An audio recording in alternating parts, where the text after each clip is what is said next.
সম্মানিত চাষি ভাইরা, আসসালামু আলাইকুম।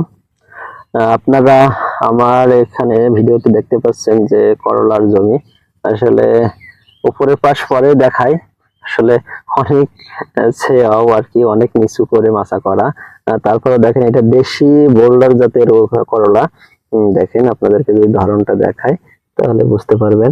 আর একটু যদি ঘুরায়, আসলে দেখানো আসলে কষ্টকর, মানে উপরে যদি আপনাদেরকে দেখায়, দেখেন কি অবস্থা। আর যদি নিচে দেখায় সেক্ষেত্রে তো আপনারা দেখতেই পেলেন যে নিচের কি অবস্থা। আমরা যদি একটু এই পাশ থেকে দেখি তাহলে বুঝতে পারবেন। দেখেন শুধু করলা আর করলা।